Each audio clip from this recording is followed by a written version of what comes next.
Welcome to this trip through one of the scariest cases in U.S. history. Let me know where you are watching from in the comments before we start. Each story and secret seems more real to me because of this link between us. There were events more than 100 years ago that are still heard in the mountains of the American East, like a voice that was never answered. Picture the year 1933. The 20th century had just started, and it brought a lot of changes, hopes for progress and modernity. People were starting to use cars instead of carriages in towns. People worked and lived in workplaces in new ways because of the Industrial Revolution. But in the hilly areas that line the east coast of the United States, far from cities, time seemed to move more slowly. There, among misty peaks and deep valleys where sunlight had a hard time getting through, nature still ruled, unfazed by the progress of society. Along the Appalachian Trail, even though it wasn't officially called what it is now, there was already a grid of ancient paths that went for more than 2,000 meters. These paths went through dense woods, up mountains that seemed to reach the sky, and between small, remote towns. People who were hunters, traders, or travelers looking for something different from city life used those routes. It wasn't a weekend activity back then to hike these paths. For that trip, you needed to be brave, well prepared, and have a lot of luck. It was against this. Background that 14 people chose to go on an adventure that would be unique. There were men and women from different states in the group, and they all wanted to visit a very remote part of the mountain range. They would leave from southern Virginia and travel through some of the wildest and least mapped parts of the area on their way to Tennessee. It was planned that the trip would last 3 weeks, which would give them time to cover about 400 kilometers of rough territory. Plans started being made months ahead of time. The people who took part wrote letters to each other. Most of them only knew each other through letters. One of them was a professor of natural history from Boston, Massachusetts, who was very interested in how mountains form. A young author from Richmond, Virginia, was looking for ideas for her next book. 2 boys from Charleston, South Carolina, wanted to see how well they could stay alive. A doctor from Philadelphia, Pennsylvania, who was retired, saw the trail as a way to get back to nature. Along with 9 other people, every one of them has their own reasons and story. A small town in southwest Virginia called Damascus was where the meeting took place. Summer was ending and fall was beginning in early September. The weather in the mountains was getting cooler. There was a reason why the date was picked. The days were still long enough for long hikes at that time of year, but it wasn't as hot as it was in the summer. Also, the heavy spring rains were a long time ago, so there was less chance of muddy paths and rivers that couldn't be crossed. When the 14 travelers finally got together, you could feel the energy. They carried big canvas backpacks that were full of food and cooking tools, such as dried meat, hard biscuits, grains, cans of jam, and other foods. Some people brought simple cameras with them in the hopes of taking pictures of the beautiful scenery they would see along the way. Others brought blank books with them so they could write down everything about their trip. They also had guns with them, not because they thought people would be in danger, but because they might come across wild animals like black bears and wild boars that lived in these woods. The group stood for a picture in front of the town's only hotel the morning they were leaving. The picture, which has been around for a long time and is now in the Washington County records, shows people with confident looks and smiles. Everyone on that bright morning had no idea what the next few weeks would bring.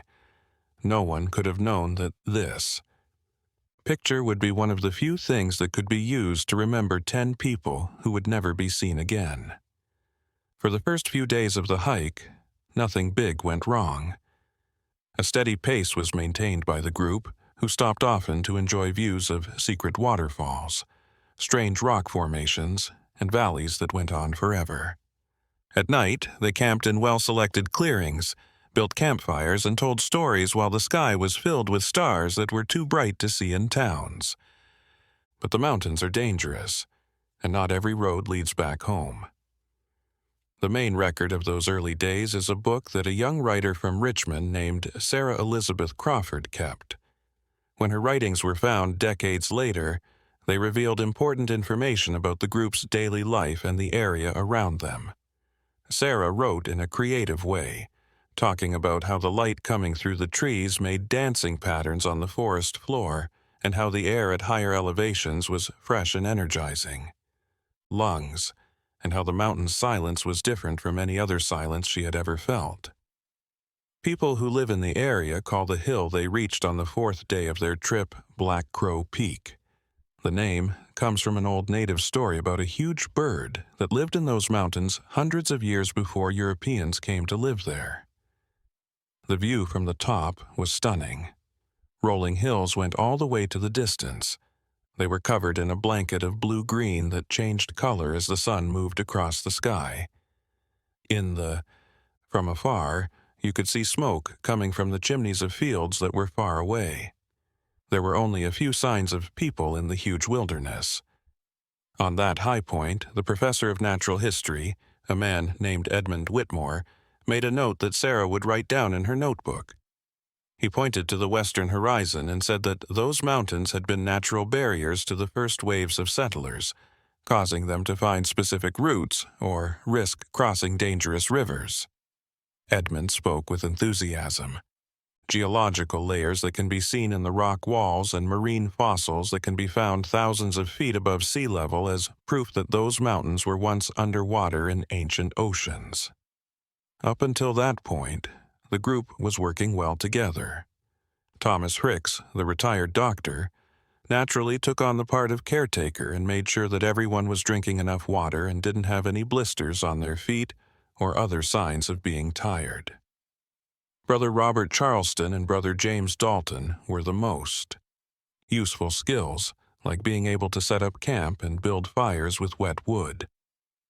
There was also a man named William Fletcher who was an amateur cartographer. At night, he updated simple maps with the tracks they had taken during the day. But as they moved westward into areas that were farther away, small problems started to show up. The trails became less clear, and sometimes they were totally hidden by thick vegetation and piles of leaves. In some places, the group had to use machetes to cut through the brush.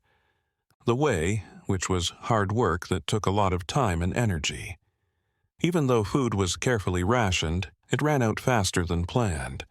They were running out of dried meat and couldn't find as much game as they had hoped.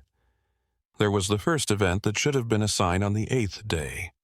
One of the women in the group, whose name is only recorded as Margaret from Baltimore, Maryland, got sick out of the blue. She said she had a fever and terrible stomach pains. Dr. Thomas Hicks checked her out with, because of the inadequate skills he had at the time. He could only provide palliative care because he didn't have the right tools or medicines with him besides the basic ones he brought.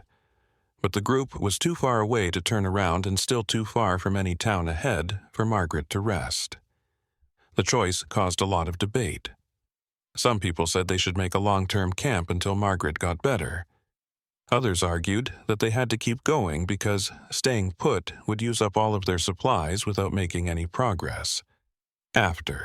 They came to an agreement after hours of talking about it. 2 of the volunteers would stay with Margaret in a makeshift shelter while the rest of the group went to the next town to get help and supplies. After that, they'd come back for the 3. James Dalton, one of the Charleston brothers, and Ruth Peterson, a middle-aged woman from Pittsburgh, Pennsylvania, who had worked as a nurse before, volunteered. With heavy hearts, the main group, which was now down to 11, continued their trip. Sarah wrote. In her notebook, she wrote that the time when she had to be apart from him was painful, with long hugs and promises of coming back soon. Margaret kept up a brave smile, even though she had a fever, and told them she would be better when they saw her again. The 11 travelers never saw their 3 friends again. That was the start of a series of events that would make that trip into one of the most puzzling mysteries in Appalachian Trail history. More and more anxiety grew over the next few days. The weather that had been nice earlier started to get worse. Over the peaks, thick clouds formed, and the air became dense, which is a sign that a storm is coming. Professor Edmund Whitmore, who studied both natural history and meteorology, told them that they were about to enter a season of autumnal storms, which are known for being strong and hard to predict in that area. The storm finally came on the 10th night. It wasn't just a normal rainstorm. It was a real climactic rage that turned the forest into a place almost impossible to spot. The trees were bent to their limits by strong winds, which tore off branches that fell like arrows. Lightning flashed in the sky at a worrisome rate, and then thunder echoed through the valleys with such force that it was hard to hear. It didn't rain. The wind threw it horizontally, and it got through even the best set-up tents. The people in the group huddled together in their flooded tents and prayed that their shelters would hold and that no trees would fall on them. Sarah said that night was the scariest she had ever been. The sound was steady and loud. It was a mix of wind, rain, thunder, and the scary creaking of trees nearby. It was impossible to sleep or think about anything other than staying alive. When morning finally came, the scene was a mess.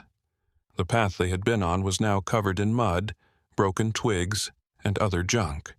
It was now easy to cross small streams that used to be raging floods of dirty water. Every part of one of the tents was broken. Its people had taken refuge with other people for the night. Some of the food was wet and could have gone bad. They then realized something even worse was going on. Their charts, which William Fletcher had carefully kept, were wet and dirty. The pencil marks were too far apart to read. They lost the notes they had made about natural markers and waypoints, and the haze from the storm made it harder to see.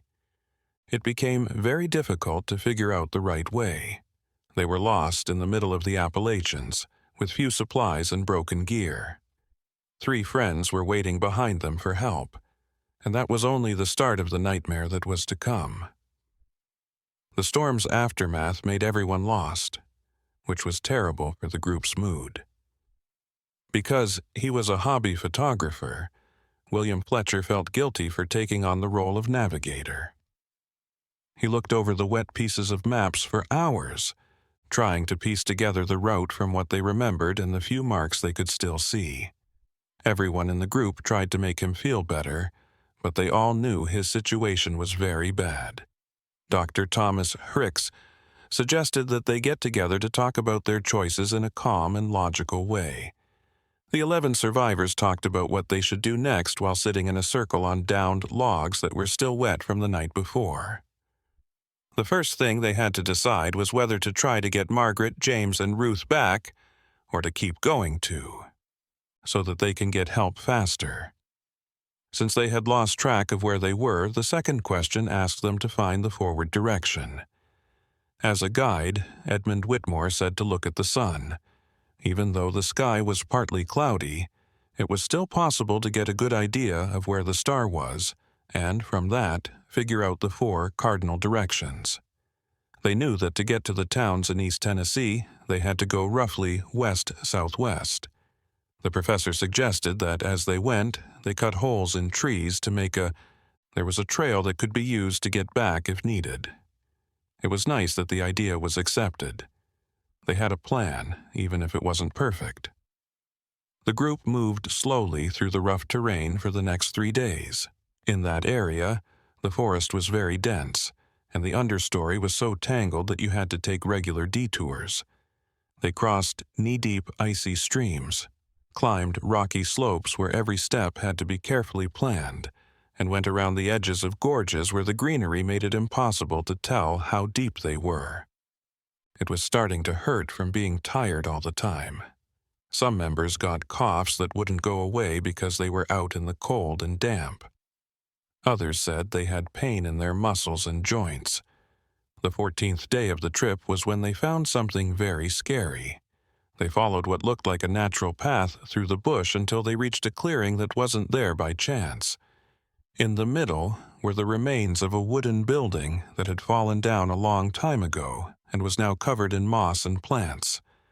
Nearby, stones set up in a circle showed the spot where a campfire used to be, and all over the area, half buried by years of rot, were things that showed signs of having been inhabited. With his trained academic eye, Edmund Whitmore carefully looked at the objects. Cracks in the pottery and bits of fabric that were so worn out they fell apart when touched. But what really scared everyone was the small mounds of stones that were stacked on purpose to show where the graves were. Sarah wrote in her, writing in their notebook that the place felt heavy, like the weight of past tragedies was still in the air. No one wanted to stay there for long, but what they found made them wonder about some very bad things. Who put this house together? When? The most important question was what had happened to these people. Elder brother Robert Dalton, who stayed with the group, thought it might have been a camp for hunters or farmers trying to set up a small farm in these remote mountains. Others thought it might be groups of refugees from. Even though it was only 38 years ago, the American South was still badly scarred from the Civil War. A more gloomy view was given by Dr. Thomas Hendricks. He told them that people had gone missing in these mountains for a long time. People would go on the roads that were the farthest away and never be seen again. Some were found months or years later with only their things scattered in ways that couldn't be explained. Others got lost and were lost in the huge green area. The woods as if they had never been there. A sound that stopped everyone in their tracks cut off the talk. It was clearly human sounds, but they were far away. Everyone in the group was feeling a mix of hope and fear in their hearts. Voices could mean other people, possibly help, direction, or rescue, but they could also mean the unknown. Who was in those deep, dark places, and what were they trying to do? They chose to carefully follow the sounds. Voices got clearer as they got closer, but words were still hard to understand, still hard to tell apart. At least 2 or 3 people were talking, and the way they were speaking made it sound like they were chatting, not worried or angry. The 11 people walked through the bushes as quietly as possible until they got to a place where they could watch without being seen. They found something that was both comforting and unsettling. There was a small camp ahead with a fire and 2 tents that were shakily set up. 3 men stood there in dirty, worn-out clothes. It looked like they had been in the mountains for a while. Even though they didn't seem dangerous, something about the way they looked and acted made me feel uneasy. One of them, a tall, thin man with a long, messy beard, made lively gestures as he talked. The other 2 listened carefully and laughed when he said something. William Fletcher was the first person to suggest that they come forward and ask for help. After all, they were lost and didn't have much food, and these guys knew it. The area well enough to set up camp and stay alive. Yet Edmund Whitmore was unsure. He felt like he should be careful, but he couldn't quite put his finger on it. It was based on years of experience in the field. In her notebook, Sarah wrote that the scene was tense for no apparent reason, as if they were about to make a choice that would alter everything. Before the group could agree on anything, a brash young man from Norfolk, Virginia, called Daniel Foster made the choice himself. He got up from where he was hunched. He stood there and walked toward the camp while raising his hands in a peace sign for everyone. The 3 men sitting around the campfire turned quickly, shocked by the sudden visitor. Everyone was still and quiet for what seemed like a very long time. The tall man with the messy beard then smiled, but he didn't let the smile reach his eyes. It was the kind of smile that made your stomach tighten with fear. He said something that Daniel didn't fully understand, but his tone was nice. Daniel waved for the other people in the group to come out from hiding, which they did hesitantly. What happened over the next few minutes was only caught in pieces because things happened so quickly it was hard to keep up. In their introductions, the three guys from the camp gave names that turned out to be fake. They offered to let you use their campfire and said they knew a quick way to get to the next town. It was hard to say no to the offer. The 11 people were tired and desperate when they agreed to, being friendly. But as the afternoon went on and the shadows between the trees got longer, the people who were paying more attention started to notice small things. The three guys asked too many questions about the group, what they were carrying, and if there were any other people with them. They kept looking at the jumbled tools and things that were lying around. And when they thought no one was looking, they looked at each other and made movements that made it look like they were talking to each other in a whisper. Sarah wrote in her diary, "In what?" The last thing she wrote, she said she felt like they had walked into a predator's den that looked like a safe place, and she was more right than she could have thought. As evening came on, things in the joint camp became more tense. Dr. Thomas Harricks, who had lived a long time and was very good at observing people, started to notice that the three strangers' stories didn't make sense. Some of their gear didn't work right, but they said they were fur trappers who had worked in the area for years. That line of work, there were no nets that could be seen, no hides that were being tanned, and no smell that comes with that kind of work. Even though their guns were there, they looked like they hadn't been used in a while and were rusting in some places. When Edmund Whitmore asked about specific geographical features of the area to help him get oriented, he also learned some disturbing facts. The answers from the three guys were either not clear or contradictory. Someone told him that a river was only a few hours' walk to the north, but someone else told him that the river was to the south. Even the smartest tourists could see that there were a lot of what seemed like small contradictions on the horizon. Robert Dalton started to talk to other people in the group quietly by giving them subtle looks and hand signals. He had been to Charleston before and knew that some situations could be risky. He told everyone to stay alert and not let down their guard totally. Sarah felt her heart race when she heard these quiet conversations.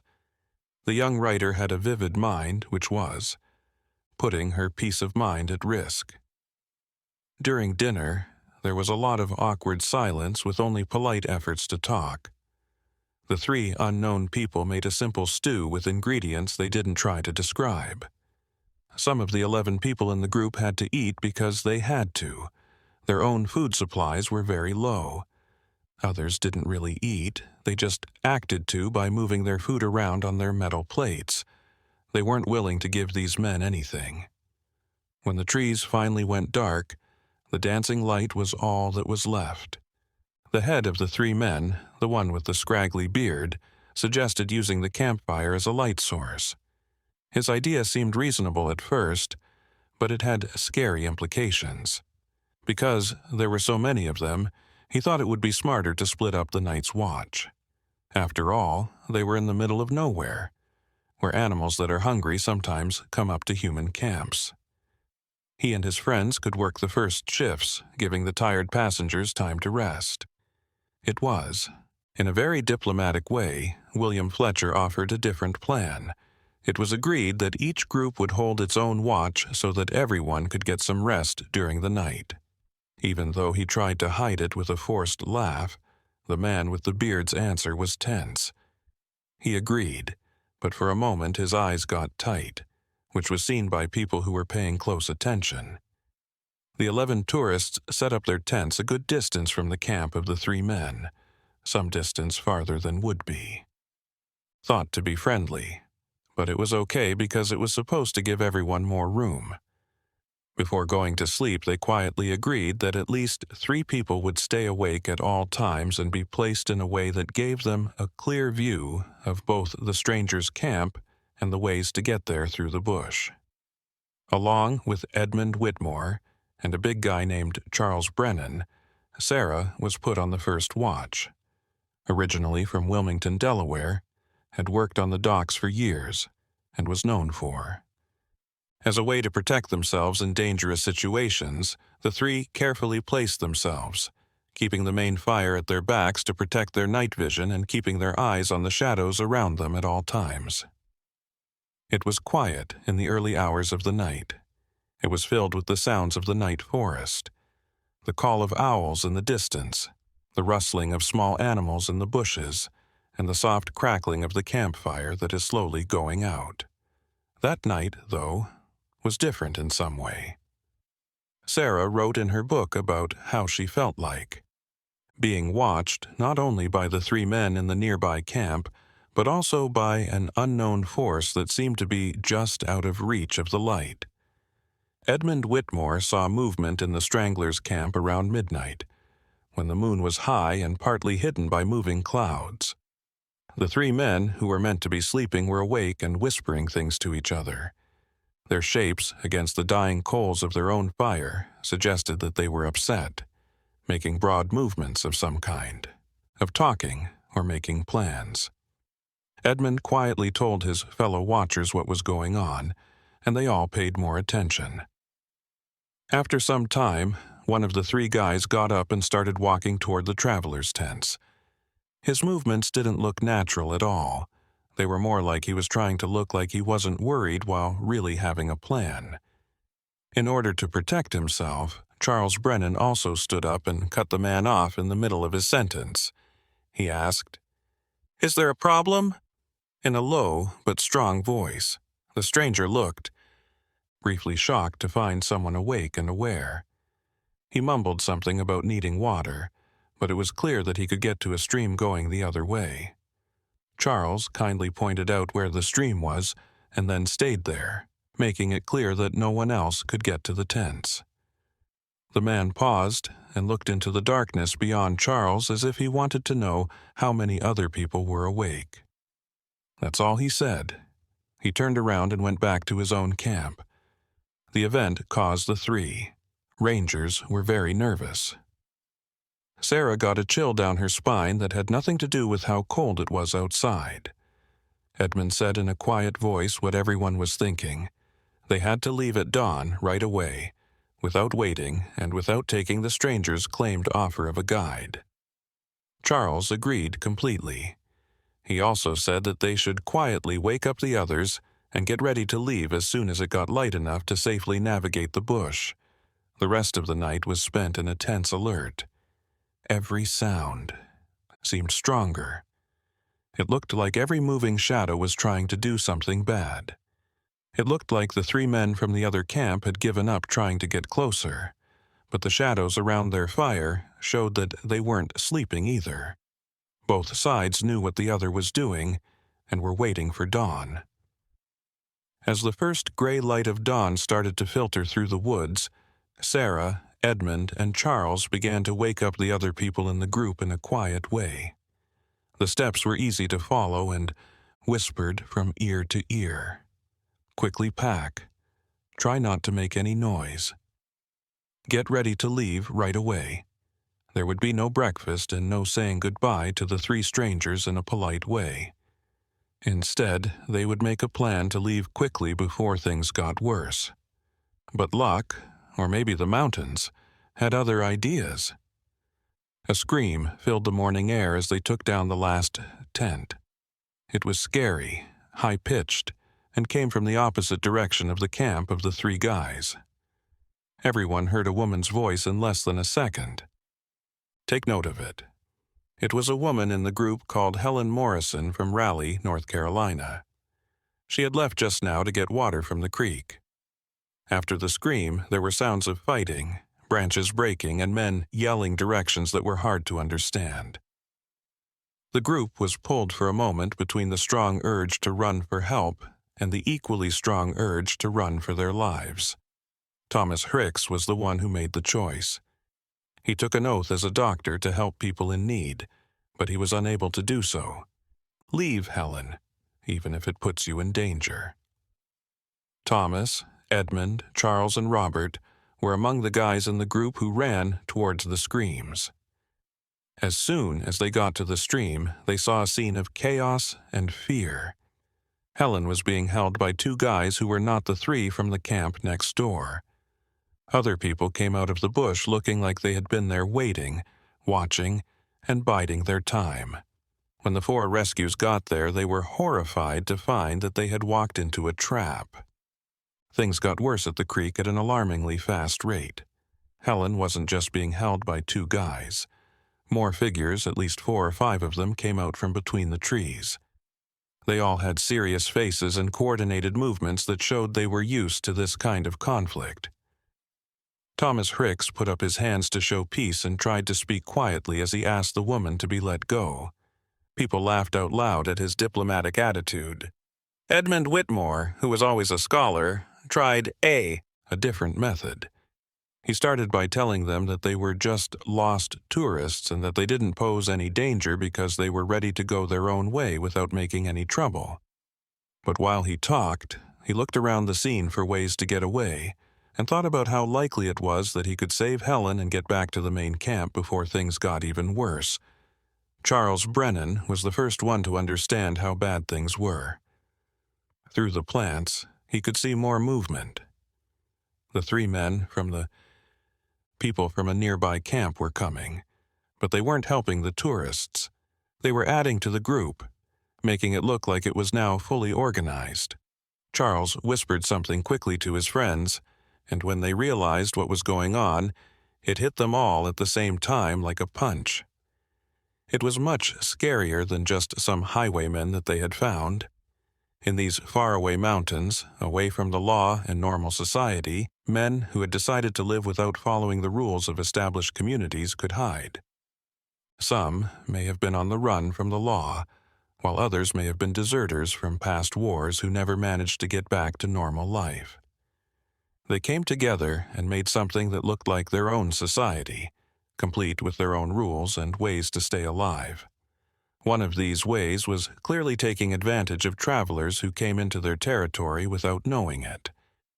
Robert Dalton felt hopeless when he thought about his brother James, who had stayed with Margaret and Ruth. What would happen if this group worked in this area? What chance did 3 sick and weak people have against them? Now wasn't the time to think about that, though. The most important thing was to stay alive in the present, and, if possible, keep all 11 together. The head of the forest men finally spoke. It wasn't the one with the scraggly beard, but someone even scarier who had scars on his face. The sound of his voice made it sound like he didn't normally talk. He told them that they were on his land and that they had to go through these. Lands needed to be paid for. He took a careful look at the group's 11 bags, gear, and everything else they owned. It was easy to understand. They had every desire. Thomas Hicks tried to make peace. He offered to share some of his food and supplies in exchange for safe travels and directions to the next town. The scarred man looked at it for a moment and then shook his head. They didn't just want food and water. He talked about guns, gear, and good clothes, and his eyes kept going back to the women in the group. Sarah was still in the main camp with the other people who hadn't rushed to help. When she saw that something terrible was happening near the stream, she got chills. Edmund made a risky choice when he realized the discussion was going nowhere. He yelled loudly, but not at the guys in front of him. Instead, he was talking to his friends in the camp. Get everything you need and run away now. It was a warning, and he knew he had to risk his own safety to help others get away. It was chaos after that.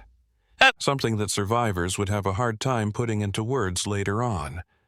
When someone tried to warn the woodsman, he got very angry and charged at the 4 people who were standing near the stream. But Edmund, Thomas, Charles, and Robert were not only smart people who lived in towns. When people were in grave danger, their instincts to stay alive took over. Charles knew how to fight because he worked on the docks. Robert wasn't afraid of getting rough either. Men were tripping over each other in a fight that got out of hand, and screams could be heard in the early morning. Forest in the morning. Helen got away from everyone else in the chaos and ran back to camp. her clothes torn and her face scarred from fear. The others knew what to do when she got to the main camp. Sarah and the other 5 people in the group started packing up what they could carry, leaving behind tarps and other things that weren't necessary as they got ready to run away.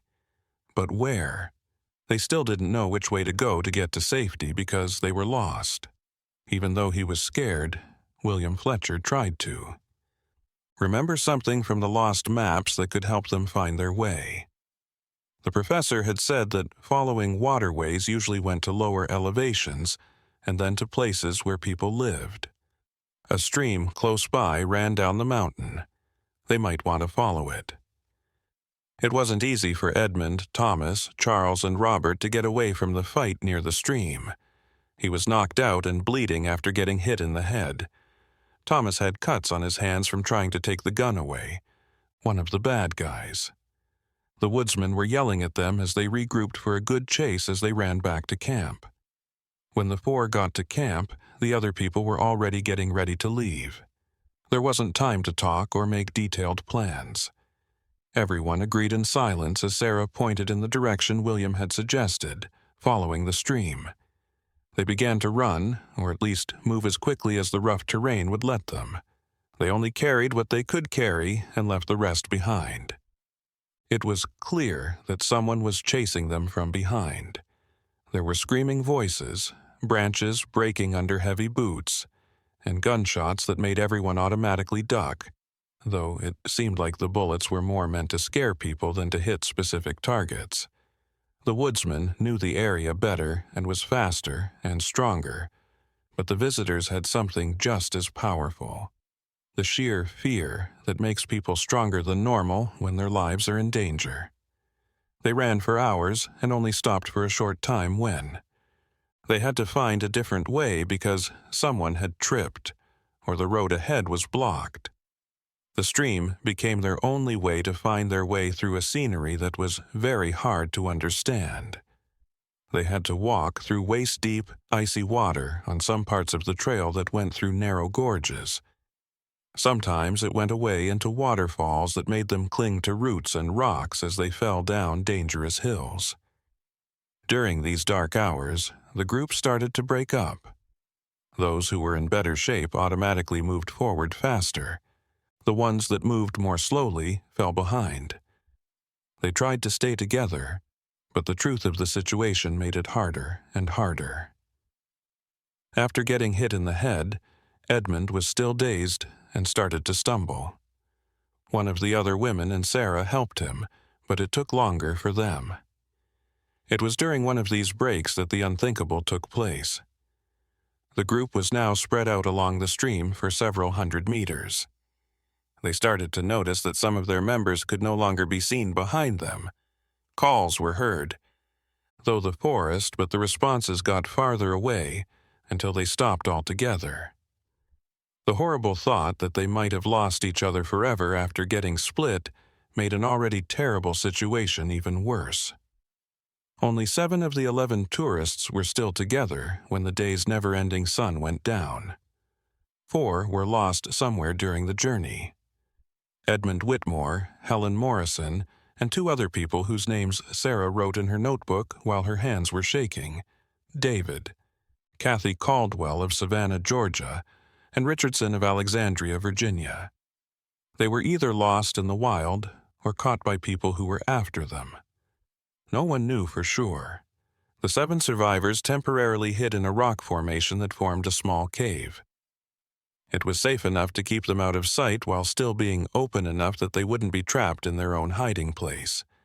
They tried to figure out how bad the disaster was while they were there, completely worn out, shaking from cold, hunger, and fear. Happened to them. Only 7 of the 14 people who started the trip with hope and excitement were still together. 3 people stayed behind to take care of Margaret, who was sick. 4 people were lost during the frantic escape, and no one knew what happened to them. Sarah Crawford kept up with her diary throughout the experience because she felt compelled to write things down. Her writings from that night are broken up and written in shaky handwriting. which is very different from the beautiful handwriting she used for her first notes. He wrote about how Thomas Herricks, who was always willing to help others, tried to treat everyone's wounds even though his own were getting worse and giving him a fever. She talked about how Charles Brennan stood guard at the mouth to the cave all night and wouldn't go to sleep. He kept looking into the darkness for any sign of danger. William Fletcher, the photographer who felt guilty for many of the bad choices that got them into this mess, thought about where they were for hours on end. They thought they had been at least 15 to 20 miles from where they met the 3 suspicious guys. Since they had been going downhill by following the creek, they were probably at a lower elevation now. But since they didn't have any accurate landmarks or maps, and didn't know exactly where they started their desperate escape, no one could tell them exactly where they were or how far away they were from civilization. Robert Dalton stood by himself in a cave corner, his face a picture of pain that is not spoken. He thought about his brother James, who was left with Ruth and Margaret. He thought about the promise he made to his parents before going on this trip. He would take care of James and keep him safe. At this point, he didn't know if his brother was still alive or dead, or if the same woodsman who had attacked them had found him, or if he had died in these dangerous mountains. The other 2 women in the group of 7 also had to deal with having their own inner problems. One of them, whose name was only recorded as Elizabeth from Charlottesville, Virginia, had a deep cough that made her whole body shake. When she tried to block out the noise, she got blood on her hand. Thomas Herricks saw that she was getting pneumonia, but the only thing he could do was keep her warm and drink plenty of water. The other woman, Catherine Morse from Baltimore, Maryland, went back and forth between crying quietly and being so calm that she looked like she was going to pass out. Worse than the tears. The 7th person in the group was an older man from Richmond, Virginia, called George Patterson. He had been quiet and alert for most of the trip. He began to speak, though, even though he knew he could die in those mountains. He talked about the bad things he did as a child and the people he hurt and wishes he could say sorry to. Even though his words were sad, they made the survivors feel closer to each other, as if telling these secrets made them more real. In the nightmare, they were more human and linked to each other. As dawn came over, bringing a light, cold rain that made things even worse, the group had to make important choices. Their food supplies were almost gone. The stream had a lot of water, but food was hard to come by. Charles had been able to keep some hunting and fishing gear, but they couldn't afford to spend time and stay in one place for a long time to catch anything. They would still feel like they were being chased. Thomas Herricks suggested that they should get help right away. Elizabeth was getting worse every hour, and her fever was getting too high to be safe. She might not make it more than a few days without the right medicine. It was decided to keep going downstream, following the stream in the hopes that it would eventually lead them to a place where people lived, or at least to a path or road that showed that people had lived there in a civilized way. When they left in the middle of the morning, they were moving more slowly because everyone was tired and hurt. The group. The scenery around them started to change slowly. Sometimes dense woods gave way to more open areas, which made them think they might be getting close to places where people had changed the environment. They saw long, downed trees that showed signs of old cutting. They found the ruins of an old fence. The posts were rotting, but they could still tell what the fence was. These signs gave people new hope and a stronger sense of how important it was to act quickly. Sarah on one side and Catherine on the other helped Elizabeth walk a little bit. George. Even though he was old, Patterson had an amazing amount of stamina and helped carry the little gear they still had. William Fletcher kept leaving marks on trees whenever he could. It was getting to the point where it almost seemed like an obsession, as if making marks was his way of keeping control of things. It was around 3 p.m. when they heard something that at first seemed like everyone was having a dream. It was the steady ringing of a bell that could be heard from a long way away. Church meant bells, and bells meant church. Neighborhood. As they looked at each other, they were almost afraid to believe it.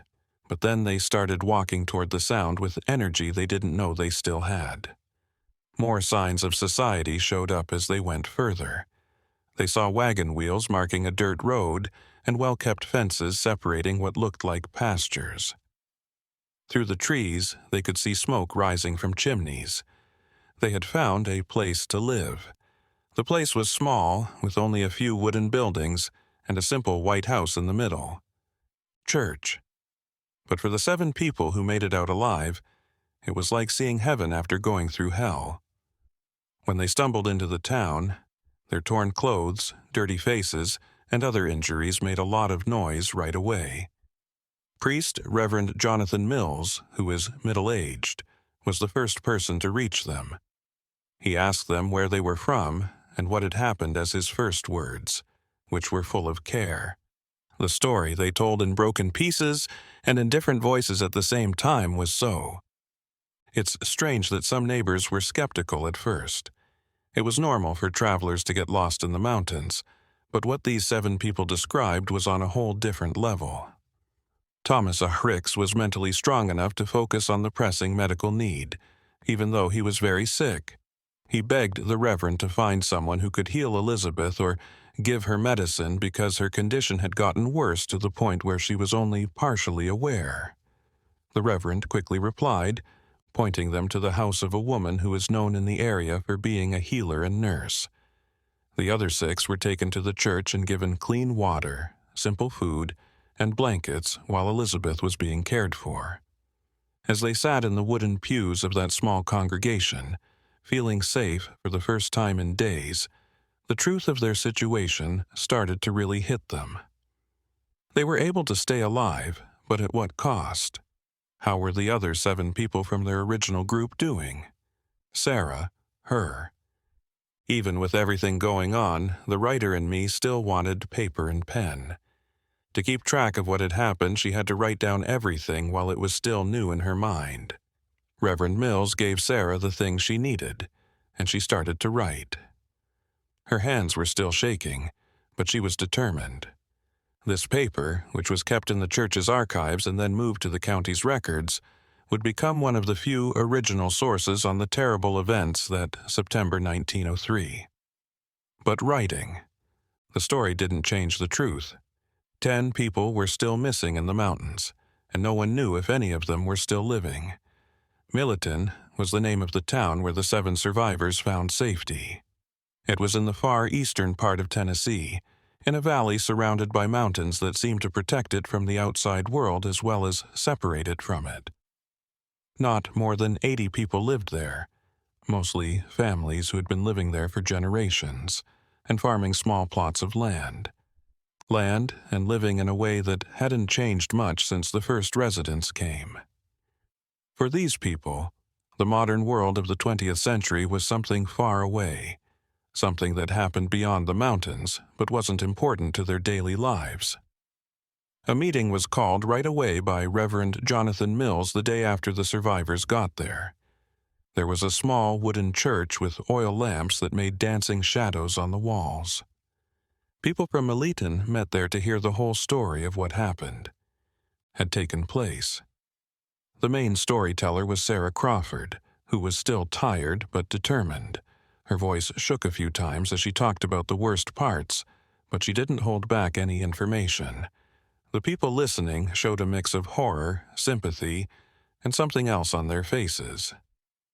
A dark belief that suggested similar stories were not completely unknown in the area. After Sarah was done, there was a heavy quiet. An old man sitting in the front row named Samuel Whitaker, Milliton's father, broke it. The oldest person.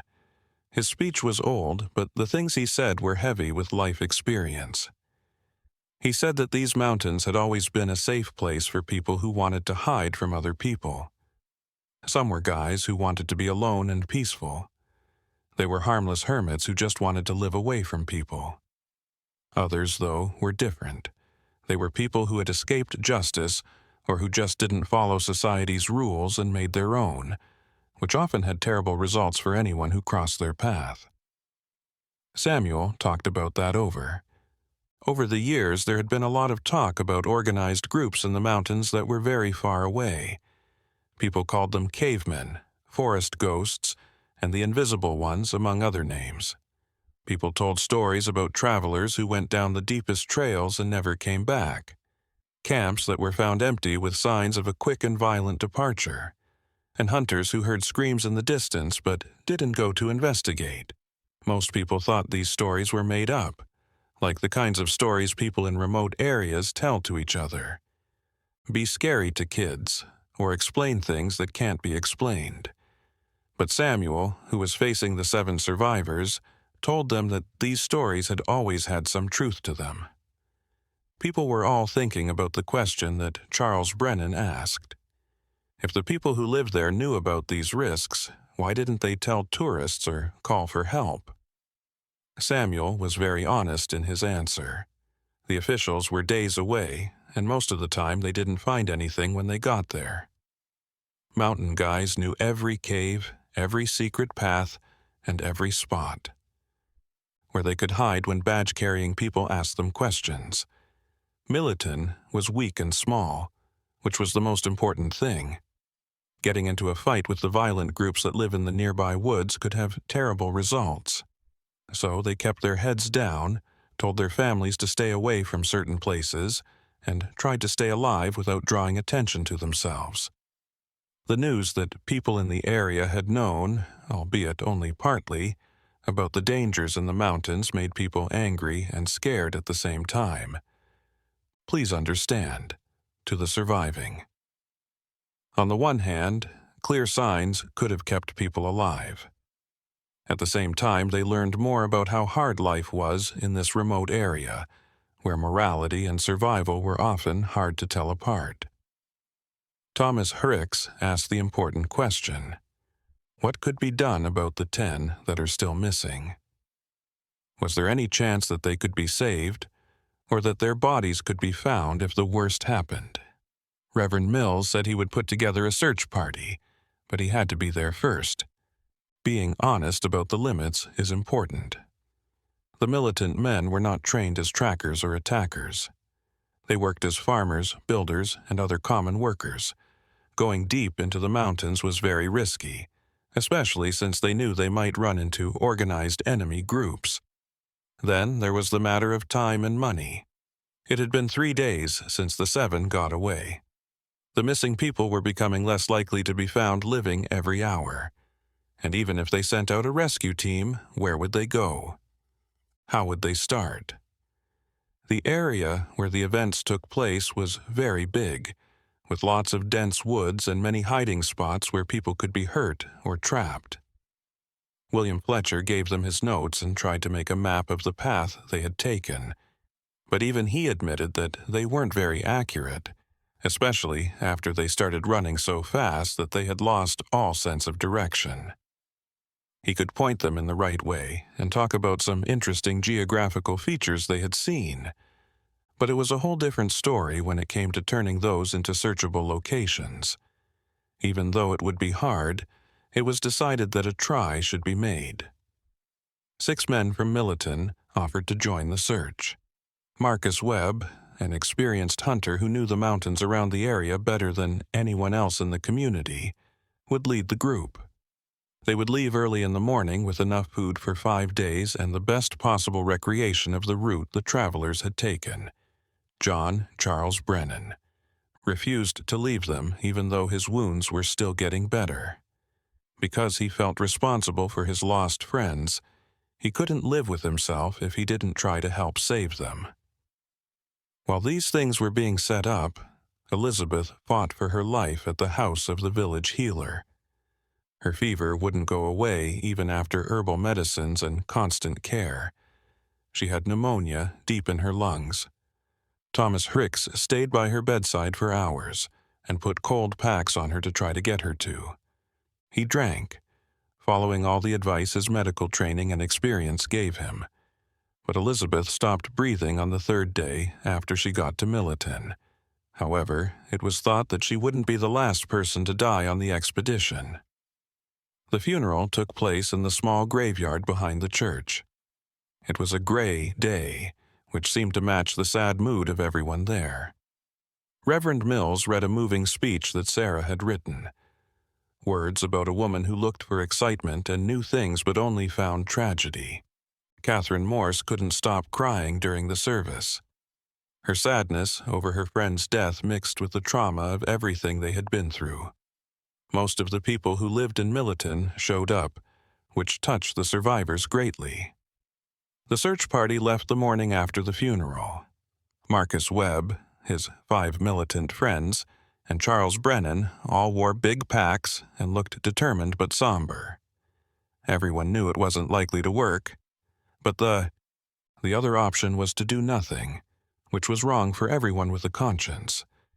The next few days were terrible because they were spent waiting for those who were still in Millerton. Sarah kept writing, jotting down every detail, every conversation, and every moment of happiness and sadness. Robert Dalton lost himself for hours in the village, unable to rest because he couldn't stop thinking about what happened to his brother. Thomas Hicks fell deeply into depression after losing Elizabeth. He began to question every choice he had made during the adventure. Talking to Reverend Mills about faith, fate, and the role of suffering in the human experience helped George Patterson feel better. Catherine Morse was so traumatized that she couldn't do anything else. She spent days sitting in church and staring at the crucifix above the altar, as if she were looking for answers that would not come. William Fletcher looked over his maps and notes over and over again, hoping to find something he had forgotten, or that would help him in his search. After 5 days, the search. The party came back. Before they spoke, the looks on their faces told the whole story. There was no one there when they found the place where the first camp with the 3 suspects had been set up. They had followed the trail along the creek as far as they could. Along the way, they had found a few pieces of abandoned gear that the survivors knew belonged to the original group, but no signs of people, live or dead. Like the 10 men who went missing had been sucked up by the mountains, leaving only leftover pieces as proof that they had been there. When the survivors heard that the search mission had failed, it hit them like a heavy headstone. Charles Brennan came back tired and down on himself. His clothes were torn by spiny plants, and he had scratches and bruises on his face from falling during the search. He talked about how the group had seen some scary signs along the way, tracks from recent campsites that were removed on purpose, trees with markings that Marcus Webb knew meant territory, alerts that people who live in the mountains use, and in one very sad place, there was proof that something had been dragged across the forest floor, leaving a path that stopped abruptly at a steep cliff. The skilled hunter, Marcus Webb, told Reverend Mills his professional opinion in private, but Sarah Crawford, who was close, heard what they were saying.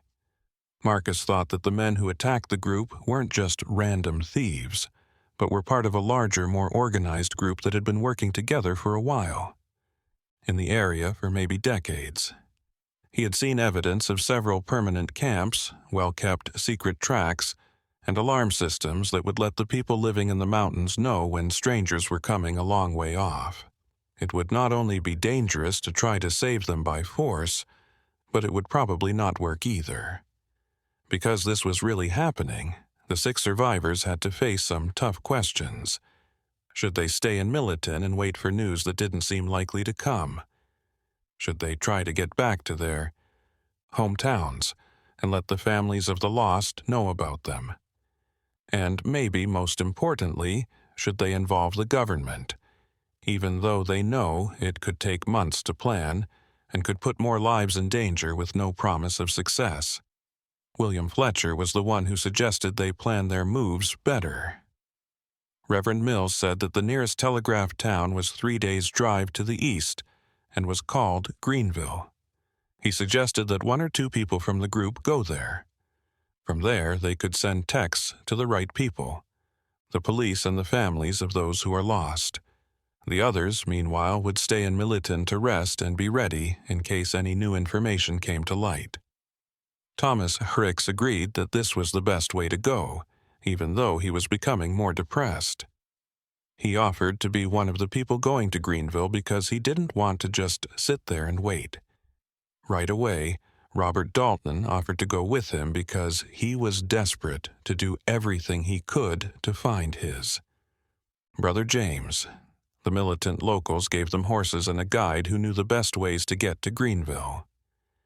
A young man named Daniel rarely spoke, but he moved through the mountains with the ease that comes from having lived there all his life.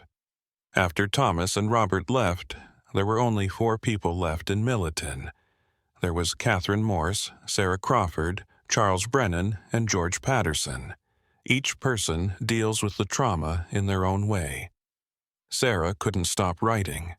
She filled pages and pages with details, thoughts, and efforts to make sense of, unable to understand. Charles did physical work around the town, like fixing fences and helping with the harvest. Anything that kept his body busy and his mind off the scary thoughts that would come back to him when he stopped. It was a surprise to George Patterson that teaching the kids in Milton gave him a reason to live. The town didn't have a formal school, so each family was responsible for their own child's schooling, with mixed results. George, who had been a teacher in Richmond before, led the planning. Reading, writing, and simple math are taught in casual classes at the church. He found order and meaning in the activity, which helped him turn tragedy into something good. Catherine Morse, on the other hand, couldn't find any comfort or meaning. She stayed in a deep state of shock and didn't talk or eat much. For hours, she just stared at the mountain horizon as if she was hoping that her lost friends would magically appear from the trees. It became clear to the doctor who had been taking care of Elizabeth that Catherine was also in danger. Shows that their mind had been broken by stress. At the same time, Thomas Hricks and Robert Dalton were having a stressful time with bureaucratic problems in Greenville. The sheriff of the area, a man named Joseph Cartwright, listened to their story with doubts that were hard to hide. He had heard a lot of stories about strange things happening in the mountains over the years. From his own experience, he knew that the truth was often not as exciting as the stories said. People traveling got lost, died from the weather, and made bad choices that caused terrible results. Criminals who work together in groups in the mountains. It is possible, but it is hard to show and even harder to fight with the resources they have. But the fact that there were 2 clearly traumatized and hurt men there, along with the detailed paperwork Sarah had made, persuaded the sheriff to at least send telegrams to authorities in bigger towns and try to find the families of the missing men. He said he would lead a real expedition as soon as he could get enough guys together. Get permission from the county government, but he was honest when he said that this could take weeks or even months. When Robert Dalton heard this, he felt sad at first, but quickly became angry. It would be weeks or months before he could find his brother living. He started to think about going back to the mountains by himself, which Thomas tried to talk him out of.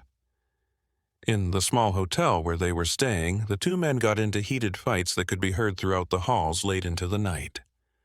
As they argued about duty versus life and hope versus reality. On one of these nights, Thomas got news that would make everything different. A messenger showed up with a telegram for him. It was a short message that shocked me. It was in Milton that Catherine Morse died. People in the area had told her that the trail she had taken into the mountains by herself was dangerous, but not much else was known about her. After 2 days, her body was found at the bottom of a canyon. It wasn't clear if it had been a mistake or something more planned. The news broke Thomas and Robert's hearts. Catherine had been through a lot, but she died just as everyone thought the worst was over. They both felt even more guilty than they already did. They should have known that her mental health had become very weak. They should have kept an eye on things all the time. More ought to have been done. Thomas made up his mind to go back to Millerton right away, seeing that the survivors still alive needed medical and mental help that only he could give because of his training. Robert decided to stay in Greenville because he was determined to put pressure on the authorities and make sure they did something. The two men hugged each other for a long time before they split ways. Each of them was carrying the terrible weight of everything they had been through and lost. A week after leaving, Thomas went back to Millerton and found a town in mourning. Catherine was buried next to Elizabeth in the small graveyard, and Reverend Mills led another sad service. No matter what, Sarah Crawford. As a scribe, she had written down everything, but now her words were different and more broken up, showing that even her strength had its limits. The three survivors left in Millerton, who were now with Thomas, had to face the truth. Out of the 14 people who set out on the trip, only 4 were found to be still alive. 2 had died in known ways, and 8 were still missing. It was possible that their fate would never be fully solved. After that, the weeks were marked by a strange habit of forced normalcy mixed with sadness that won't go away. Sarah kept writing, but she also helped with chores around the town because she found comfort in hard work. Because of how useful Charles Brennan's practical skills were, he became a nearly permanent part of the militant community. He didn't want to leave because he didn't know what he would face when he went back to his old life. George Patterson kept teaching the kids. He found new meaning in what he was doing, which seemed to give pain meaning. Thomas Harris, but fell deeper into depression. He started drinking a lot of booze made by people in the area to dull the pain he couldn't handle emotionally. His hands got infected during the fight at the creek and never fully fixed. He later developed problems that a doctor in Greenville would later name osteomyelitis. No one missed the irony of a doctor who couldn't fix himself. Robert Dalton set out on an adventure with great hope in the middle of November 1923, almost 2 months after the trip had begun. Finally came back to Millerton with news. The sheriff, 10 officers, and 3 professional trackers were part of an official expedition that the government had set up. They would look for clues about what happened to the missing guys for 2 weeks in the mountains, following every lead they could find. It was very cold when the official trip left Greenville in late November. It was also the start of winter, and the highest peaks of the Appalachians were already covered in snow. Officer Joseph Cartwright led a group of people. That included not only his agents, but also 2 men who had worked as trackers for years for different Tennessee and Virginia police departments. They were experts whose names depended on finding things that other people thought were impossible to find. Robert Dalton insisted on going with them, as did Marcus Webb of Millerton, who felt guilty about the first search that didn't work. The 4 people who were still alive at Millerton waited with a mix of fear and reduced hope for what might be found. Sarah Crawford had A. She was so worried during those 2 weeks that she couldn't focus on her writing and had to just wait. Charles Brennan kept himself busy by doing even harder physical work, as if he could work out his fears by being physically worn out. George Patterson prayed, which was something he hadn't done often in decades but felt was the only thing that could help them out of their impossible position. Thomas Harricks's mental and physical health kept getting worse, so he rarely left the room he was in. Occupied in the home of a neighborhood family, his infected hands hurt all the time, which makes even the simplest jobs hard for him. The fever came and went in waves, and when he was completely crazy, he talked to people who weren't there. Sometimes he talked to Elizabeth as if she were still alive, and other times he yelled warnings to imaginary friends about dangers he couldn't see. The official group came back exactly 14 days after they left. They came down from the snow-covered mountains with sad faces that made it clear that they did not have good news to share. Sheriff Cartwright called a meeting at the Radical Church to tell the community and survivors what he had found. What he said painted a picture that was both upsetting and irritating. The group had found some of the places that the survivors had written about. They found that the place where the first camp with the 3 suspects had been set up was now completely empty, with no signs of recent activity. Along the stream, they found signs that matched the explained a way to escape. And in a very remote valley, they found something that scared even the most experienced trackers. A group of caves and partially fixed buildings that looked like a home for a large group of people. The spot had been left empty, but not for long. Trackers thought that the campfires had been used within the last 4 to 6 weeks based on the remains they found. Things that were thrown away included clothes, cooking tools, and most disturbingly, things that might have belonged to travelers and not regular residents. Mountain dwellers. They found a small Bible with a name written on the cover among these things. Margaret Henderson was named by Robert as the sick woman who had joined the trip. The fact that Margaret's Bible was found there proved that at least some of the lost had been there, but it didn't say what happened to them or where they went afterward. The sheriff and his men looked in the caves for graves or proof of bodies, but they couldn't find any.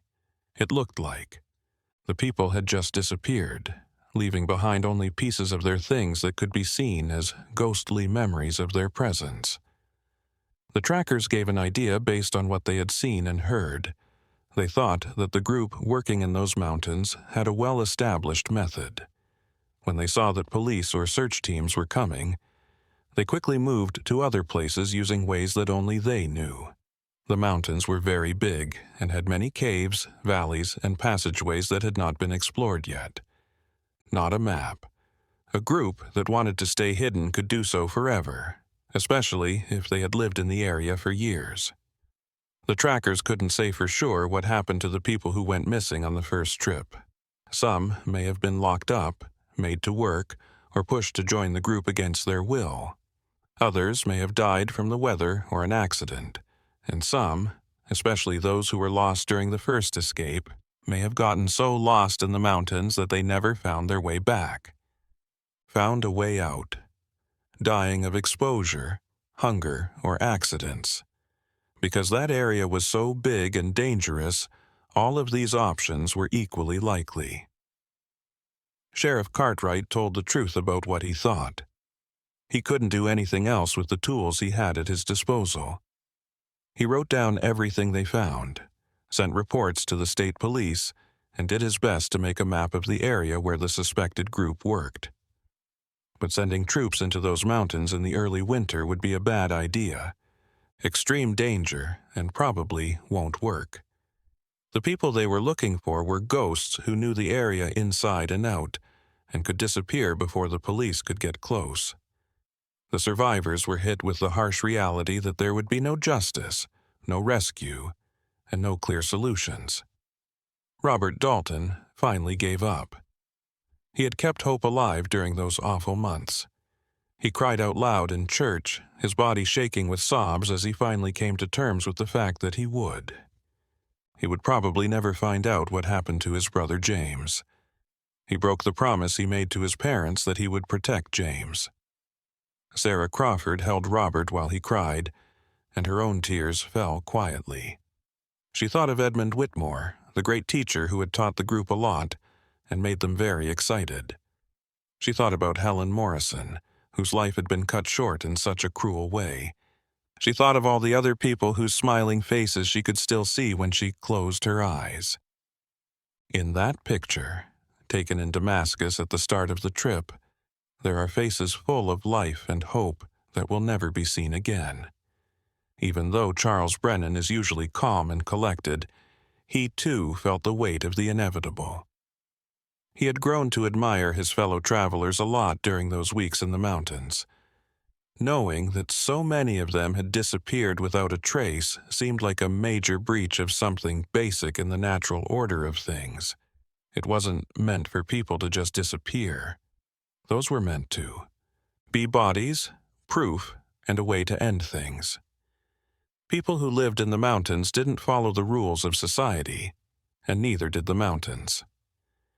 George Patterson, who was always a philosopher, tried to give things some perspective. He talked about how regular people went missing all over the huge continent of America.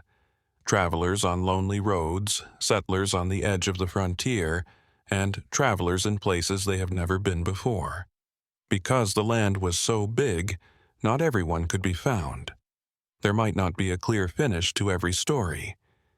It was a rough reality, but it is still a reality.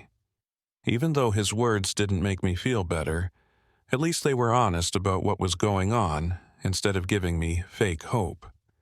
After the final reveal, the 4 survivors started to think about what they wanted to do with their lives. Would they stay in Milton forever, stuck because of trauma and not being able to move on? Or would they try to go back to their old lives, carrying the physical and mental scars of what they had been through forever? Thomas Ricks made at least some of the choice for them. His health had gotten worse to the point where he needed care that Milton couldn't give him. Reverend Mills set up a ride for him to get to a hospital in Knoxville, where doctors could try to treat the bone infection that was killing him. Thomas left on a gray December morning. He was so weak that someone had to bring him to the wagon that would take him.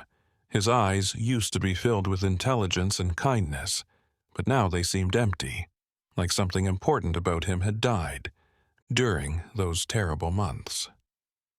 Sarah, Charles, and George stayed in Milton until Christmas of that year and took part in the small parties of the people who had made them feel welcome. But everyone knew they couldn't stay for long. They had lives to wait for, families to worry about, and duties to ignore. So, in January 194, almost 4 months after crossing the mountains full of hope and expectation, the last 3 people still alive finally left Milton. They took the trip together to Greenville, but then they split up to go back to their own hometowns. When they said goodbye, it was hard. They had been through something that no one else could fully understand. It was a common experience that brought them together in ways that words couldn't fully describe. They said they would write letters and come whenever they could, but they all knew, even though they didn't say it out loud, that they probably would never see each other again. It would hurt too much to look at each other because it would remind them of everything they had lost. The years after the few people who lived through that terrible fall of 1933 had different outcomes. Sarah Crawford went back to Richmond with both her thoughts and the long diary she had kept during the whole thing. As she walked into the train stop, her family barely knew who she was. When the young woman who had gone to find ideas for her book came back, she was a very different person, with a seriousness that didn't fit her 26 years. No amount of sleep could hide the darkness in her eyes, could get rid of. Sarah tried to start writing again, but the words that used to come easily to her now were hard to find. When she thought about the real horrors she had written about, all of her attempts at fiction seemed silly. She spent months going through her diary, putting the notes in order, and remembering things that she had forgotten while they were still fresh in her mind. She had to keep the truth about what had happened alive, so that no one would forget the people who had disappeared. In 1905, Sarah was able to get a story about the trip with a small printer from the area. Not much notice was paid to the book called Simply Silent Mountains. Some literary reviewers liked how honest and gut-wrenching the story was. Others questioned whether such unbelievable events really happened, saying that Sarah might have lied or exaggerated to make the story more interesting. She was hurt very much by the charges of sensationalism, but she never defended herself in public. The people who were there knew the truth. No matter how painful the views of strangers were, they did not change the facts. Charles. Brennan was a different person when he got back to Charleston. His family and friends saw big changes in the way he behaved. The outgoing man who liked being with other people became distant and preferred being alone. He often had bad dreams that made him scream awake in the middle of the night, waking everyone in the house. During the day, he would jump at loud noises and stay away from groups because they made him feel trapped and at risk.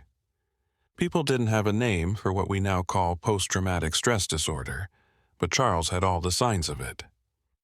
Sign of. When he tried to go back to work on the docks, he found that he couldn't do the things that he used to do every day. His mind kept going back to the mountains, remembering scary times and questioning choices he had made. He kept asking himself if there was something else he could have done that would have saved more lives. Every time he breathed or beat his heart, he felt the weight of survivor's guilt. Charles sold everything he owned in 1907 and went west to the land that is now Arizona. He told Sarah in a short letter that he needed to be somewhere without mountains, with an open, flat horizon, and without dense woods that could hide dangers that could not be seen. He never wrote Sarah another letter after that. After many years, she tried to find him through friends in Arizona but failed. Like many other people on that expedition, Charles Brennan just vanished, but this time he chose to do so. George Patterson went back to Richmond and shocked everyone by giving up his old life completely. He had found a reason to live in Milton that his life before hadn't given him. He became a strong supporter of education in rural areas and went all over Virginia and Tennessee to set up small schools in remote towns. He spent the rest of his life making sure that kids in faraway places could get the information and chances that education could give them. George didn't talk much about what happened in 1903, but people who knew him well could tell that the event had changed his priorities in a big way. He lived in a simple, almost beautiful way, as if he didn't think he earned any comfort or luxury when so many people had lost everything in the mountains. He passed away in 1921, when he was 68 years old. People all over southern Appalachia looked up to Thomas Ricks as a man who had spent his whole life helping others. He spent 6 months in a Knoxville hospital fighting an infection that had spread to his hands. Doctors were able to save his hands, but not his life. Both had to be cut off above the wrists, which meant he could never practice medicine again, which had been his main job for decades. The physical loss was terrible, but the mental damage was even worse. Thomas fell into a deep sadness that he never fully got over. In his last years, he lived with a niece in Philadelphia and rarely left his room. He would stare out the window for hours on end without seeing anything. In 1909, the niece wrote to Sarah to tell her that Thomas had died while he was sleeping. She said that in his last days he had frequently called out the names of people Sarah knew to be on the lost expedition and asked for forgiveness for not being able to save them. Thomas was still upset about what he had seen and done in those mountains even after he died. Robert Dalton never went back to his normal life. If he could find any clues about where his brother James was, he spent years traveling the Appalachian Mountains after leaving Greenville. He got to know people in faraway towns, the obsessed man who would show up and ask about travelers who went missing, groups that lived deep in the woods, and any story or rumor that might hold some truth. During these years, Robert wrote Sarah letters from time to time. Each one seemed more desperate and confusing than the last. There were no more letters after 1911. Sarah tried to find Robert Dalton by calling sheriffs and police in several Tennessee and Virginia towns, but no one had seen him in months. The mountains that killed his brother had also taken him. He was now one of the lost. What happened to the other 10 people who never came back from those mountains was still a mystery. Rumors have been going around for a long time. In 1908, a hunter said she found a woman living alone in the Tennessee woods in a cabin that was far away from everything else. But when the police looked into it, they didn't find anything. People's bodies were found in a collapsed cave in 1912, but they were never positively named. In 1916, an old man in a nursing home in North Carolina, said he had been part of a group that lived in the woods years ago, but his stories were so confusing and contradictory that they were written off as crazy. It has never been proven for sure what happened to Margaret Henderson, James Dalton, Ruth Peterson, Edmund Whitmore, Helen Morrison, David Richardson, Patricia Caldwell, and the other people whose names were written down but whose stories were cut short. Mountain ranges kept their secrets, just like they had kept the secrets of many people who went into those green depths and never came back. At the age of 66, Sarah Crawford died in 1943 in Richmond, where she had lived for many years. Following her return from the mountains, she never got married, had no children, and never wrote another story. But she kept in touch with the families of the missing until the end of her life, giving them comfort and sharing memories of the loved ones she had met so briefly but so deeply on that fateful trip. In her later years, Sarah gave the Virginia Historical Society all of her expedition-related papers, such as the original log, photos, letters, and the manuscript of Silent Mountains. In a letter, she said that she wanted to make sure the story would live on, not as a sad story to read, but as a reminder of real lives lost by people with hopes, goals, and families who loved them.